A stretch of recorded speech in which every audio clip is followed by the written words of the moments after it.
Hello बच्चों। तो कैसे हैं आप लोग? सब बढ़िया है। आज का जो हमारा टॉपिक है वो है फ्रिक्शन। ठीक है। तो प्रीवियस चैप्टर में भी हमने फ्रिक्शन के बारे में थोड़ा सा स्टडी किया था, फोर्स एंड प्रेशर जब हम पढ़ रहे थे। आज हम फ्रिक्शन के बारे में और ज़्यादा डिटेल में स्टडी करेंगे। तो चलिए स्टार्ट करते हैं। सबसे पहले अगर हम बात करें तो जो फ्रिक्शन होता है, फ्रिक्शन हमें पता था कि जब भी हम एक फोर्स लगाते हैं तो उसके अपोजिट डायरेक्शन में क्या होता है, एक फोर्स लगता है जो कि हमारा फ्रिक्शन होता है। जैसे आप यहाँ इमेज में भी देख सकते हैं कि एक बॉय है, वो क्या कर रहा है, बॉक्स को पुश कर रहा है। ठीक है। पुशिंग फोर्स तो देख रहे हो आप, जहाँ पे मोशन हो रहा है ना, वो आगे की तरफ उसको पुश कर रहा है जहाँ पे फोर्स लगा रहा है। तो उसके अपोजिट डायरेक्शन में यहाँ पे क्या लग रहा है, फ्रिक्शन जो है वो अपोजिट डायरेक्शन में लग रहा है। ठीक है। तो हमेशा हम ये बात याद रखेंगे कि जिस भी डायरेक्शन में जहाँ पर भी फोर्स लगेगा उसके हमेशा अपोजिट, ठीक है, विपरीत दिशा में क्या होगा, हमारा फ्रिक्शन लगता है। जैसे कि यहाँ आप इमेज में देख सकते हैं कि ये दो स्कूल बॉयज़ दिखाए गए हैं।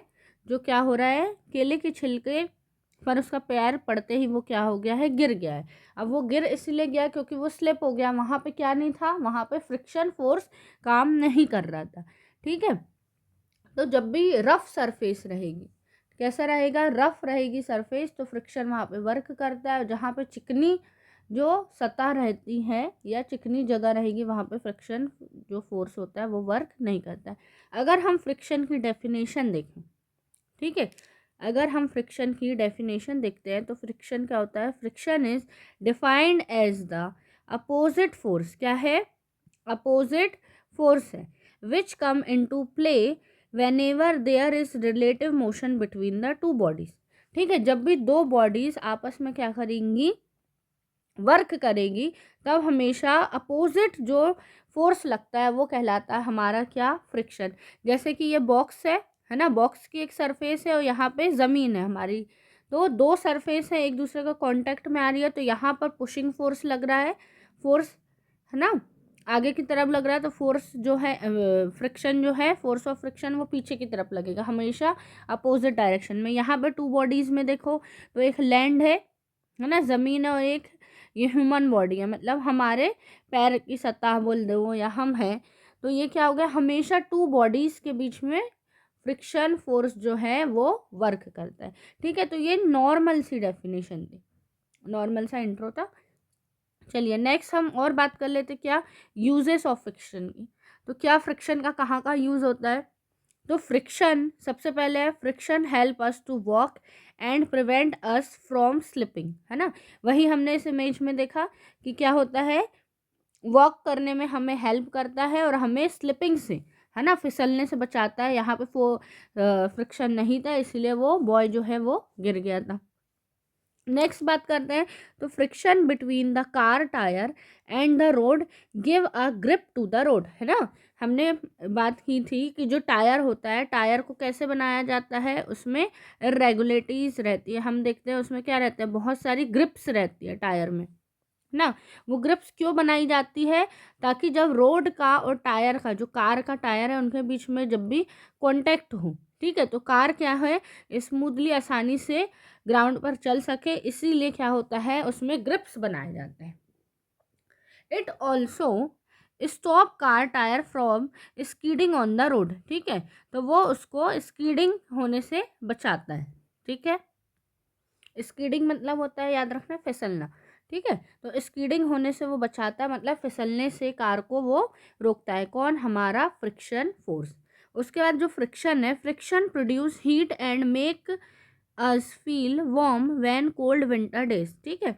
जब भी हमें पता है ठंड का समय रहता है, ये देखो हम अपने दोनों हाथों को क्या करते हैं, आपस में रब करते हैं, तो एक यहाँ पे फोर्स लग रहा है, तो फ्रिक्शन क्या होता है, इसके अपोजिट डायरेक्शन में लगता है, जिससे क्या होता है, हीट प्रोड्यूस होती है। ठीक है। आपने ये घर में, मतलब डेली लाइफ में आपने ये ज़रूर करके देखा होगा कि जब भी हमें ठंड लगती है तो हम दोनों हथेली को, हाथों को आपस में क्या करते हैं, रगड़ते हैं, ठीक है। तो उससे क्या होता है, फ्रिक्शन जनरेट होता है और वो हीट प्रोड्यूस करता है। फिर नेक्स्ट है friction help to light a match stick. अब जो हमारी मैच स्टिक रहती है, देखो मैच स्टिक रहती है, उसकी भी सरफेस कैसी रहती है, रफ सी रहती है। जब उसमें मैचेस की तिल्ली को, जो स्टिक को हम रब करते हैं तो वो क्या होती है, जल जाती है, लाइट प्रोड्यूस करती है। तो फ्रिक्शन के कारण ही मैच स्टिक भी क्या होता है, लाइट प्रोड्यूस करती है, जलती है। नेक्स्ट है friction help us to hold thing with our hand and write with a pen और पेंसिल। फ्रिक्शन के ही कारण हम क्या होता है, लिख पाते हैं और पेन या पेंसिल को पकड़ पाते हैं। तो ये डेली लाइफ के कुछ यूजेस थे फ्रिक्शन के। अब हम बात कर लेते हैं next, factor affecting force of friction, कि हमारा जो फोर्स ऑफ फ्रिक्शन है उसको कौन कौन से फैक्टर अफेक्ट करते हैं। तो सबसे पहली बात करते हैं, फर्स्ट हम क्या है, force of friction depend upon the nature of the two surface in contact. ठीक है। तो जो हमारा फोर्स ऑफ फ्रिक्शन है वो किस पे डिपेंड करता है, nature of the two surface in contact, जो दो सरफेस कॉन्टैक्ट में आ रही है उनके नेचर पर डिपेंड करता है। उसके लिए हम एक छोटा सा एक्सपेरिमेंट करते हैं। हम क्या करते हैं, एक ब्रिक्स लेते हैं, ब्रिक्स को हम धागे से बांध लेते हैं और उसमें यहाँ पे क्या लगा देते हैं, एक लगा देते हैं हम स्प्रिंग बैलेंस। ठीक है। क्या कर लेते हैं, हम एक स्ट्रिंग से ब्रिक्स को बांधते हैं, टेबल पर रख देते हैं और उसमें एक हम स्प्रिंग बैलेंस जो है वो नेक्स्ट साइड पर लगा देते हैं। अब हम क्या करते हैं, उस पर एक फोर्स अप्लाई करते हैं। ठीक है। हम इस पे ब्रिक्स पे क्या करते हैं, एक फोर्स अप्लाई करते हैं। तो हम देखते हैं कि जो हमारा स्प्रिंग बैलेंस है उस पर क्या रीडिंग आ रही है। ठीक है। गॉट इट, इतना समझ में आया। उसके बाद नेक्स्ट में हम क्या करते हैं, सबसे पहले हमने नॉर्मल ब्रिक्स की रीडिंग ले ली, है ना। सबसे पहले हमने क्या किया कि नॉर्मल ब्रिक्स के साथ रीडिंग ले ली। ठीक है। नॉर्मल ब्रिक्स के साथ रीडिंग ले ली, इसको हमने मान लिया सपोज एक्स है।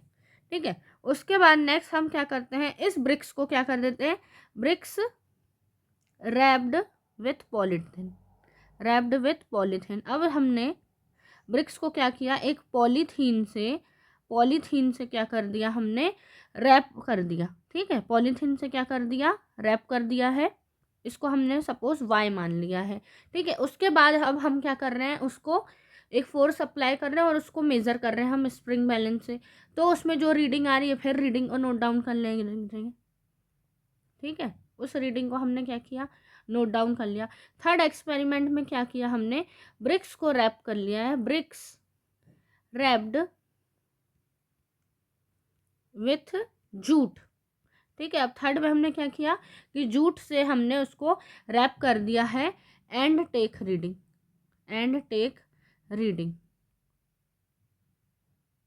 ठीक है। और हमने क्या किया, रीडिंग लिया, इसको हमने जेड नाम दे दिया। ओके।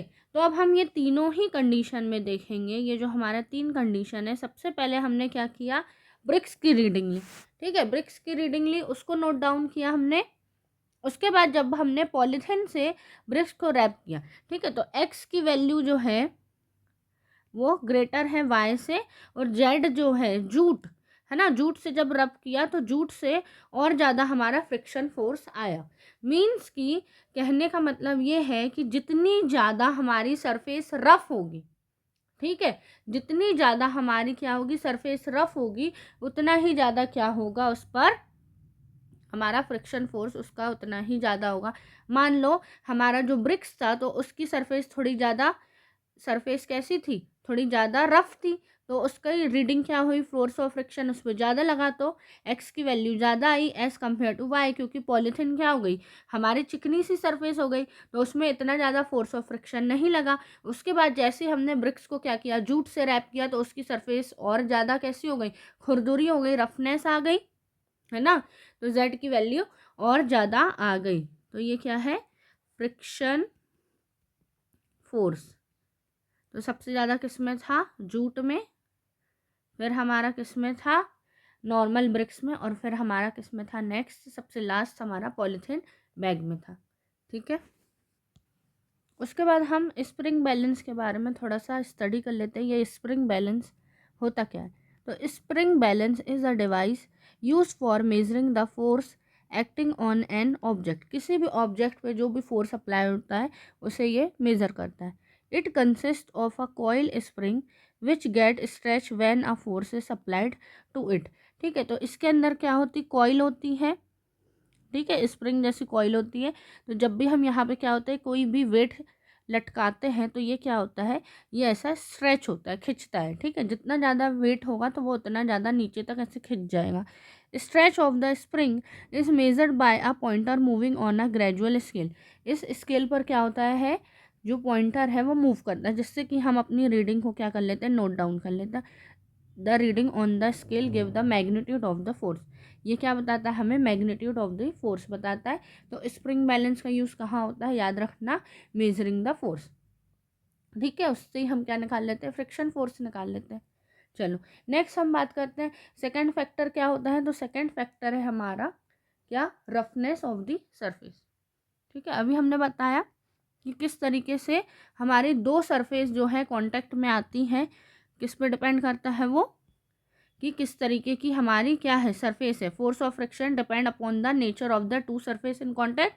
कि जो दो सरफेस है, एक सरफेस हमारी क्या हुई थी, एक सरफेस तो हमारी टेबल हुई थी जिस पर हम रख के एक्सपेरिमेंट कर रहे थे, है ना। और दूसरी सरफेस क्या थी, हमारा जो ब्रिक्स था। एक बार ब्रिक्स था, एक बार उसमें पॉलीथिन रैप कर दिए थे, और थर्ड टाइम हमने उसमें जूट ले लिए थे। तो हर बार हम क्या कर रहे थे, सरफेस का जो नेचर है उसको चेंज कर रहे थे। सेकंड क्या है, किस पर डिपेंड करता है हमारा सेकंड फैक्टर क्या है, तो force of friction, force of friction, force of friction depends upon the state, depends upon the state of roughness of the two surface। किसी भी दो सरफेस की कितनी ज़्यादा रफनेस है उस पर डिपेंड करेगा हमारा फोर्स ऑफ फ्रिक्शन। अब नेक्स्ट हम क्या बोल रहे हैं कि फोर्स ऑफ फ्रिक्शन किस तरीके से रफनेस पर डिपेंड करता है सरफेस की। तो उसके लिए हमें एक सेटअप बनाना पड़ेगा।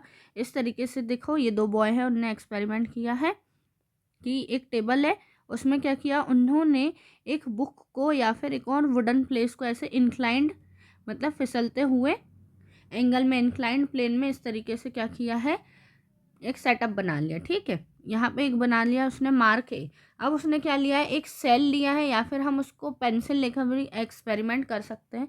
यहाँ से उसने क्या किया कि इस सेल को पुल किया है, ठीक है। तो ये सेल क्या हुआ, यहाँ से फिसल कर देखो कहाँ तक आया, इस दूरी तक आया। तो ये दूरी जो है हमारा डिस्टेंस, इस डिस्टेंस को कितनी दूर तक गया, यहाँ पर डिस्टेंस को हमें मार्क कर लेना है। उसके बाद नेक्स्ट उसने क्या किया है कि अब जो हमारी टेबल थी, पहले उसने नॉर्मल टेबल पर यह एक्सपेरिमेंट करके देखा, तो वो हमारा सेल कितनी दूरी पर गया। उसके बाद नेक्स्ट उसने क्या किया, अब इस टेबल पर एक पतला सा क्या किया है, कपड़ा बिछा दिया, क्लॉथ की सरफेस कर दिया, ठीक है। तो यहाँ पर क्या किया है, एक थिन सा क्लॉथ है जो उसने बिछा दिया है। और अब उसने यहाँ से सेल को क्या किया, पुल्ड किया है। जब यहाँ से पास किया, तो आप अब देख सकते हो कि ये सेल क्या है, पहले ये सेल इतनी दूर तक गया क्योंकि यहाँ पे कैसी थी, प्लेन चिकनी सी सरफेस थी, ठीक है। उसके बाद उसने एक क्या बिछा दिया, क्लॉथ बिछा दिया। तो अब ये कहाँ हो गई, इसका डिस्टेंस थोड़ा सा कम हो गया है, ठीक है। उसके बाद यही एक्टिविटी अब हम किसके साथ करके देखेंगे, मान लो अब यहाँ पर हमने सैंड डाल दिया है, ठीक है। सरफेस कैसी कर दी, अब हमने यहाँ पे सैंड बिछा दिया, और फिर हम सेल को यहाँ से क्या करेंगे, पास कराएंगे। तो हम देखेंगे कि सेल जो है हमारा और पास में ही आकर क्या हो जाएगा, वो स्टॉप हो जाएगा। मतलब जितनी चिकनी सरफेस रहेगी उतना ही दूर तक ये क्या करेगा, मूव करेगा ऑब्जेक्ट। और जितनी हमारी कैसी खुरदुरी सी रहेगी सतह, है ना, रफनेस रहेगी, उतना ही कम यहाँ पे क्या होगा, फोर्स लगेगा, ठीक है। तो यहाँ पे आप एक्सपेरिमेंट में देख सकते हो की सरफेस है, यहाँ पे बुक की सरफेस है जैसे, और सरफेस ऑफ टेबल है। तो यहाँ पे आपको दिखेगा कि कुछ इस तरीके से क्या होती है, रफनेस होती है। और ये जो दो सरफेस रहती है वो एक दूसरे की सरफेस जो है एक दूसरे को क्या कर लेती है, इंटरलॉक कर लेती है, ठीक है। ये इंटरलॉक करने से क्या होता है, जितना ज़्यादा उन लोग एक दूसरे को, जो दो सरफेस है वो जितना ज़्यादा इंटरलॉक करेंगे, है ना, उतना ही ज़्यादा क्या होगा कि फोर्स ऑफ फ्रिक्शन बढ़ेगा। मतलब जितनी ज़्यादा रफनेस रहेगी उतना ही ज़्यादा वो क्या करेंगे, एक दूसरे को, जितनी ज़्यादा इरेगुलेट इरेगुलरिटीज़ रहेगी उतना ज़्यादा वो एक दूसरे को इंटरलॉक कर लेंगे और सरफेस उतनी ज़्यादा पुश होने में हार्डर होगी। ठीक है, तो हम इस एक्सपेरिमेंट से कंक्लूज़न क्या निकाल सकते हैं? इससे हम ये कंक्लूज़न निकाल सकते हैं कि larger the number of irregularities,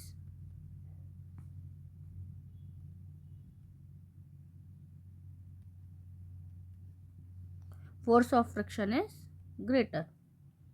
Force of friction is greater. ठीक है, ये बात समझ में आई। उसके बाद मैंने नेक्स्ट ये लाइन क्या लिखी थी? Larger number of irregularities force of friction is greater. उसके बाद नेक्स्ट लाइन मैंने लिखा है if irregularities do not have enough time to interlock the friction decrease. अभी ये बात बताया था कि दो सरफेस के बीच में क्या होता है? इंटरलॉक होता है। ठीक है, ये हमारी मान लो दो सरफेस है, तो इनके बीच में आपस में क्या होता है? इंटरलॉक होता है।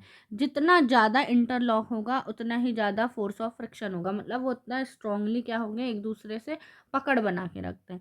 ठीक है, अगर मान लो इंटरलॉकिंग के लिए टाइम नहीं है तो फ्रिक्शन क्या हो जाता है? हमारा डिक्रीज हो जाता है। ठीक है, तो फोर्स ऑफ फ्रिक्शन को कौन कौन से फैक्टर अफेक्ट करते हैं ये आपको क्लियर हुआ। सबसे पहले हमने बात करे थे क्या कि टू सरफेस किस तरीके से कांटेक्ट में आती है उस पर डिपेंड करता है, और नेक्स्ट हमने बात की थी रफनेस ऑफ दी सरफेस पर डिपेंड करता है। नेक्स्ट हम बात कर लेते हैं फ्रिक्शन आर नेसेसरी एविल। ठीक है, ज़रूरी भी है ना। फ्रिक्शन के लिए क्या सेंटेंस लिखा है? आर नेसेसरी ईविल, मतलब कि ज़रूरी भी है और एक वो एविल भी है। ठीक है, अब सबसे पहले हम एडवांटेजेस की बात कर लेते हैं। तो फर्स्ट क्या है? Walk on the ground. हमें पता है कि हम फ्रिक्शन के कारण ही ज़मीन पर चल पा रहे हैं। जैसे ही हम पैर आगे बढ़ाते हैं ना, तो क्या होता है? एक फोर्स हमारा आगे की तरफ एग्जर्ट होता है, और जो हमारा फ्रिक्शन है वो हमारे जो पैर है उसको फॉरवर्ड डायरेक्शन में पुल करता है, जिससे कि हम क्या होते हैं? ग्राउंड पर एक एंगल बन जाता है, और जिससे ही हम क्या होते हैं? चल पाते हैं। अगर कोई फ्रिक्शन नहीं होता तो हम ग्राउंड पर, ज़मीन पर क्या होते हैं? स्लिप हो जाते हैं और गिर जाते हैं। ठीक है, तो इससे क्या पता चला कि फोर्स ऑफ फ्रिक्शन क्या है? ग्राउंड पर एक फ्रिक्शन जो है एग्जर्ट करता है, जिससे कि हम फॉरवर्ड डायरेक्शन में मोशन करते हैं, मूव करते हैं। तो इसीलिए जो फ्रिक्शन है वॉकिंग और रनिंग के लिए ज़रूरी है। नेक्स्ट है ग्रिपिंग एंड होल्डिंग ऑब्जेक्ट। किसी भी ऑब्जेक्ट को पकड़ने के लिए, ग्रिप बनाने के लिए किसी भी ऑब्जेक्ट में हमें क्या ज़रूरी रहता है? हमें चाहिए फ्रिक्शन। ठीक है, नेक्स्ट है राइटिंग ऑन पेपर। पेपर पर लिखने के लिए हमें, और हमारे पेन या पेंसिल को होल्ड करने के लिए हमें क्या चाहिए? फ्रिक्शन चाहिए। फिर नेक्स्ट है बिल्डिंग कंस्ट्रक्शन। अगर फोर्स ऑफ फ्रिक्शन नहीं होता तो किसी भी बिल्डिंग का निर्माण नहीं हो पाता, तो इसलिए बिल्डिंग कंस्ट्रक्शन के लिए भी ज़रूरी है। नेक्स्ट है मैचस्टिक लाइटेड, है ना। माचिस जो है वो फ्रिक्शन के कारण ही जल पाती है। फिर नेक्स्ट है टायर व्हील मशीन रन्स। जितने भी टायर्स है ना, गाड़ियों में लगे हैं, टायर है या व्हील है मशीन के, वो सब किसके कारण चल पा रहे हैं? फ्रिक्शन ऑफ फोर्स के कारण, फ्रिक्शन के कारण चल पा रहे हैं। उसके बाद अगर हम डिसएडवांटेज की बात करें तो लॉस ऑफ एनर्जी। ठीक है, फ्रिक्शन के कारण क्या होता है? बहुत सारी एनर्जी जो है वो लॉस होती है। क्यों लॉस होती है? अब जैसे कि वो हम हीट के फॉर्म में या साउंड के फॉर्म में क्या होगी? ये एनर्जी जो है लॉस हो जाएगी। जब भी क्या होता है मशीनें चलती है तो आप देखते हैं कि क्या, या तो वो गर्म हो जाती है। अगर मान लो हमने मिक्सर ग्राइंडर जो है वो चलाया है ना, हमारे घर में मिक्सर है, उसका जार को अगर हम जैसे क्या करते हैं? ऑन करते हैं, जब चलाते हैं तो आप देखते हैं कि उसका जो जार रहता है वो गर्म हो जाता है। या फिर हम बात करें कि जब हम अपने हाथों को, हथेलियों को आपस में रगड़ते हैं तो क्या होता है? हीट जनरेट होती है। तो इस तरीके से फ्रिक्शन काम तो करता है, बट कहीं ना कहीं क्या होता है? एनर्जी का लॉस हो जाता है, या तो वो साउंड के फॉर्म में होगा या हीट के फॉर्म में होगा। तो इस तरीके से क्या होता है? बहुत सारी एनर्जी का लॉस हो जाता है। नेक्स्ट है डिक्रीज एफिशिएंसी ऑफ मशीन। इतना ज़्यादा वो चलती रहती है मशीन की, उसकी जो एफिशिएंसी रहती है, ठीक है, मशीन की, वो क्या हो जाती है? मशीन एनर्जी जो होती है उसकी लॉस हो जाती है। किसके कारण? फ्रिक्शन के कारण। नेक्स्ट है wear and tear of machine. बहुत सारे मशीन के जो पार्ट होते हैं वो क्या हो जाते हैं? ख़राब हो जाते हैं, घिस जाते हैं, है ना, चलते चलते बहुत ज़्यादा। क्योंकि हमने देखा है कि जो मशीनें हैं वो 24 घंटे कंटिन्यूस वर्क करती रहती, तो जो भी उसके स्क्रू है या बॉल बियरिंग होते हैं, ठीक है, या फिर अगर हम बात करें जैसे हमारे पैरों में जो हम शूज़ पहनते हैं, अगर बहुत ज़्यादा चलते रहते हैं तो सोल भी जो है हमारे क्या होते हैं, वो ख़राब होने लगते हैं ना। तो इस तरीके से बहुत सारे फ्रिक्शन के कारण हमारा वियरिंग और टीयरिंग ऑफ मशीन्स भी हो जाता है। तो इस तरीके से एडवांटेजेस और डिसएडवांटेजेस हैं फ्रिक्शन के, ठीक है। उसके बाद नेक्स्ट हम बात कर लेते हैं कि हम फ्रिक्शन को किस तरीके से इंक्रीज और रिड्यूस कर सकते हैं। तो सबसे पहले हम बात करते हैं इंक्रीज एंड रिड्यूस फ्रिक्शन में। तो method of reducing friction, friction को हम कैसे रिड्यूस कर सकते हैं। तो सबसे पहले हम क्या कर सकते हैं, या तो पॉलिशिंग कर दो सरफेस पर, या फिर हम क्या कर दें, लुब्रिकेंट लगा दे, ठीक है। तो पॉलिशिंग में हम क्या करते हैं, किसी भी एक ऑब्जेक्ट पर दूसरे ऑब्जेक्ट की क्या कर देते हैं, लेयरिंग कर देते हैं, पॉलिश कर देते हैं। इससे क्या होता है कि जो भी वहाँ पे मटेरियल में गैप्स रहते हैं, ठीक है, गैप्स रहते हैं वो फिलअप हो जाते हैं, और जो उनके इंटरलॉकिंग है उसको हम क्या कर देते हैं, रिड्यूस कर देते हैं। जिससे क्या हो जाता है कि फ्रिक्शन भी हमारा रिड्यूस हो जाता है। स्मूथ सरफेस हो गई, सरफेस हमारी कैसी हो गई, स्मूथ हो गई, और स्मूथ सरफेस में फ्रिक्शन क्या होगा, कम लगेगा, ठीक है। हमें चाहिए क्या, अगर हमें फ्रिक्शन बढ़ाना है तो हमारी सरफेस रफनेस चाहिए, और अगर हमने उसको चिकना कर दिया सरफेस को, तो क्या हो जाएगा, हमारी जो सरफेस है अगर चिकनी है तो वहाँ पे फ्रिक्शन क्या होगा, कम लगेगा। तो या तो हम क्या कर दें, पॉलिशिंग कर दें, या फिर हम उसमें लुब्रिकेशन कर दें, ठीक है, लुब्रिकेंट लगा देते हैं। इससे क्या होता है, जो भी जैसे हमारा कोई सरफेस है जिस पर फ्रिक्शन लग रहा है, ठीक है, ड्राई है वहाँ पे फ्रिक्शन, तो हमने उसको क्या कर दिया, वहाँ पे फ्रिक्शन को हमने वेट कर दिया, लुब्रिकेंट लगा दिया। इसीलिए क्या होता है कि जैसे हमने ग्रीस लगा दिया किसी सरफेस पर, ठीक है, या तेल लगा दिया, ऑयलिंग कर दिया है, तो उससे क्या हो जाएगा, वो जो सरफेस है, ग्रेफाइट लगा दिया, ऑयल लगा दिया, ग्रीस लगा दिया, ये लुब्रिकेंट होते हैं, कॉमन लुब्रिकेंट होते हैं। इससे क्या होते हैं, सरफेस चिकनी हो जाती है, इरेगुलरिटीज़ जो है वो क्या होते हैं, फिल हो जाते हैं, ठीक है। तो ये दोनों से मतलब पॉलिशिंग और लुब्रिकेंट से क्या होता है, रिड्यूसिंग द इंटरलॉकिंग जो है रिड्यूस हो जाता है दो सरफेस के बीच में, और जो गैप्स हैं, फिलिंग द इरेगुलरिटीज़, गैप्स जो है भर जाते हैं और उनकी सरफेस क्या हो जाती है, स्मूथ हो जाती है, जिससे कि हमारा फ्रिक्शन जो है वो क्या हो जाता है, रिड्यूस हो जाता है। ओके, अब हम बात कर लेते हैं मेथड्स ऑफ इंक्रीजिंग फ्रिक्शन। हम फ्रिक्शन को कैसे इंक्रीज कर सकते हैं।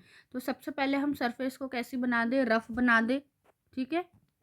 अगर हम अपनी सरफेस को रफ बना देते हैं तो क्या होता है, फोर्स ऑफ फ्रिक्शन वहाँ पे अच्छे से वर्क करता है, क्योंकि हमने स्टार्टिंग में ही देखे थे फैक्टर अफेक्टिंग में कि जितना ज़्यादा रफनेस होगी उतना ही क्या होगा, फ्रिक्शन फोर्स क्या होगा, हमारा कम लगेगा। नेक्स्ट क्या है, sand is thrown on the track covered with snow to increase friction and avoid slipping, ठीक है। तो जब भी क्या होता है कि हम अगर स्नो, बहुत ज़्यादा स्नो बर्फबारी हो जाती है तो उसको चलने में उसमें हमें क्या होती है, कठिनाई होती है। तो उस पर अगर हम सैंड डाल दें, रेत डाल देते हैं, तो उस पर हम क्या हो जाते हैं, आसानी से चलने लगते हैं, ठीक है, और हम स्लिप नहीं हो पाते। ये क्या कर देता है, फ्रिक्शन को इंक्रीज कर देता है। उसके बाद जो हमारे सोल ऑफ शूज़ रहते हैं are treaded into increase friction, है ना। तो हमारे सोल पर यहाँ आप देख सकते हो जूते के जो सोल रहते हैं उसमें क्या होता है, आपको ऐसे कुछ खांचे या डिज़ाइंस ऐसे देखने को मिलते हैं, जिससे क्या हो जाता है, हम फ्रिक्शन को इंक्रीज कर सकते हैं। नेक्स्ट हम बात करते हैं जो हमारे टायर होते हैं। टायर को देखेंगे तो treading of tyre is done to increase friction. Tyres को भी कैसे बनाया जाता है, ऐसे इस पर खांचे खांचे टाइप के आपको दिख रहे होंगे, है ना। इसकी सरफेस कैसी रफ सी बनाई जाती है जिससे कि फ्रिक्शन को इंक्रीज कर सके। तो ये थी कुछ मेथड रिड्यूसिंग फ्रिक्शन और इंक्रीजिंग फ्रिक्शन की। उसके बाद हम बात कर लेते हैं किसकी, टाइप ऑफ फ्रिक्शन की।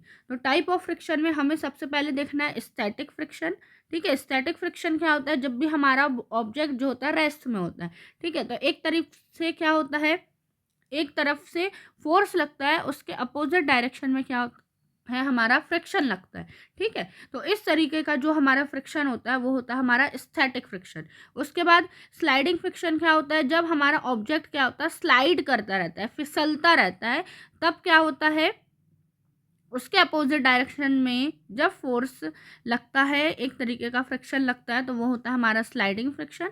उसके बाद हम बात करते हैं रोलिंग फ्रिक्शन। तो जब हमारा ऑब्जेक्ट क्या होता है, रोल करता रहता है ना, तो उसके अपोजिट डायरेक्शन में आप देख सकते हो यहाँ इस डायरेक्शन में रोल कर रहा है ऑब्जेक्ट, तो उसके अपोजिट डायरेक्शन में जो फ्रिक्शन लगेगा वो हो जाएगा हमारा रोलिंग फ्रिक्शन। उसके बाद नेक्स्ट होता है हमारा फ्लूइड फ्रिक्शन। फ्लूइड फ्रिक्शन में क्या होता है, यहाँ पे आप देख सकते हो ये बॉय क्या कर रहा है, स्विम कर रहा है, तो फ्लूइड मोशन कहाँ है, वो आगे की तरफ बढ़ रहा है, तो फ्रिक्शन क्या हो रहा है, पीछे की तरफ लग रहा है। तो इस तरीके से 4 टाइप के हमें टाइप्स ऑफ फ्रिक्शन देखना है। सबसे पहले स्टैटिक फ्रिक्शन की बात कर लेते हैं। Static friction come into play when we try to move an object at rest, है ना, जब रेस्ट से हम ऑब्जेक्ट को मोशन में मूव करते हैं तब स्टैटिक फ्रिक्शन वर्क करता है। स्लाइडिंग फ्रिक्शन की बात करें तो sliding friction come into play when an object is sliding over another, एक बॉडी के ऊपर जब दूसरी बॉडी जो है, ठीक है, एक लेयर के ऊपर दूसरी लेयर जब क्या होगा, स्लाइडिंग करेगी, तब क्या होगा, स्लाइडिंग फ्रिक्शन लगेगा। ये बात याद रखना, sliding friction is slightly less than static friction, मतलब स्टैटिक फ्रिक्शन बड़ा है और स्लाइडिंग फ्रिक्शन उससे थोड़ा छोटा कम होता है। नेक्स्ट हम बात कर लेते हैं रोलिंग फ्रिक्शन की। तो रोलिंग फ्रिक्शन क्या होता है, when one body rolls over another body, एक बॉडी के ऊपर दूसरी बॉडी क्या करती है, रोल करती है ना, फिसलती है, तो उसे हम क्या बोल देते हैं, रोलिंग फ्रिक्शन बोल देते हैं। रोलिंग फ्रिक्शन क्या होता है, स्लाइडिंग फ्रिक्शन से छोटा होता है। जैसे कि हमने देखा होगा कि जो हमारे बैग्स होते हैं, लगेज बैग में, उसमें क्या लगा रहता है, व्हील्स लगे रहते हैं, चक्के लगे रहते हैं, जिसको खींचना क्या होता है, आसान होता है, रोल करना, ठीक है। तो rolling friction is smaller than sliding friction. तो ये एक इंक्रीजिंग ऑर्डर में, ये एक इंक्रीजिंग ऑर्डर, या देख सकते हैं कौन सा बड़ा होता है, तो सबसे बड़ा स्टैटिक फ्रिक्शन है हमारा, स्टैटिक है, फिर स्लाइडिंग है, और सबसे लास्ट में क्या है, रोलिंग है। मतलब सबसे छोटा कौन सा होता है हमारा, तो रोलिंग फ्रिक्शन है जो हमारा सबसे छोटा हो जाएगा, ठीक है।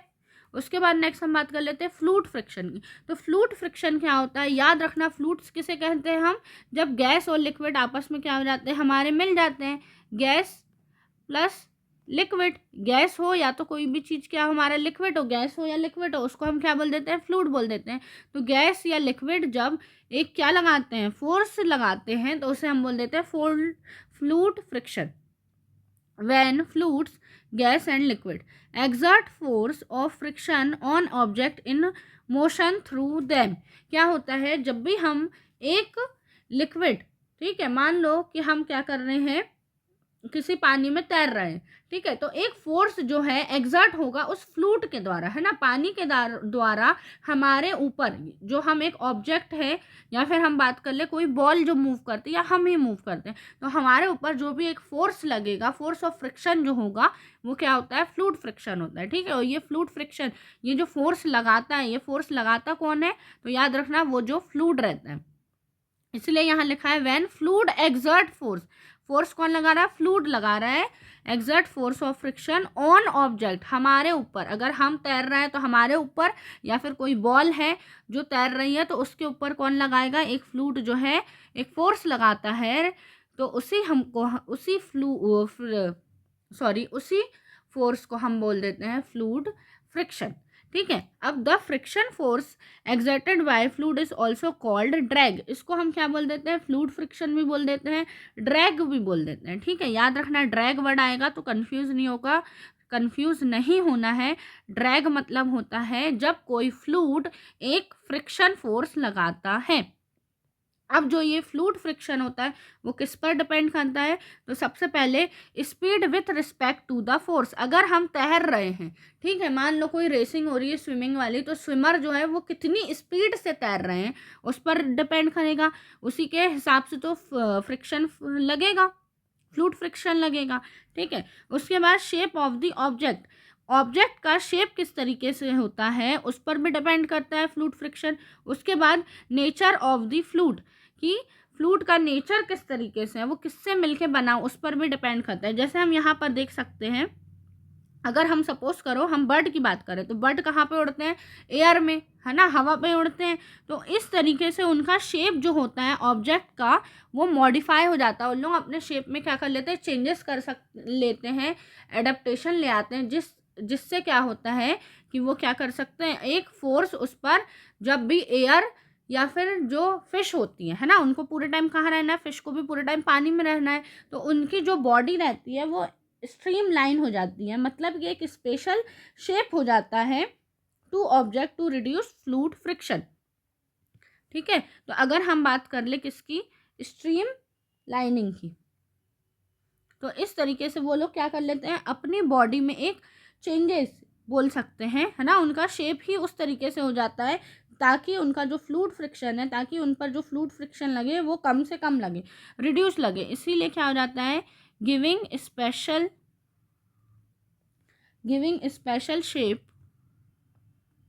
Shapes to object to reduce fluid friction को कम करने के लिए हम क्या करते हैं, उस ऑब्जेक्ट को एक शेप दे देते हैं जिससे कि उस पर फ्रिक्शन जो है कम से कम लगे। जैसे कि हम एग्जांपल लेते हैं बर्ड का शेप है, उसी तरीके से उसका शेप कोई ध्यान में रख के क्या बना था, एरोप्लेन बना था, एरोप्लेन का भी शेप बर्ड को ही देख के बना था। इसी कारण ये लोग क्या हो जाते हैं, आसमान में आसानी से उड़ सकते हैं, क्योंकि उन लोगों को एक स्पेशल शेप मिल गया है जिससे कि कम से कम फ्रिक्शन लग सके, ठीक है, रिड्यूस हो सके फ्रिक्शन। ओके, तो यहाँ पे आज का चैप्टर हमारा कंप्लीट होता है। Thank you.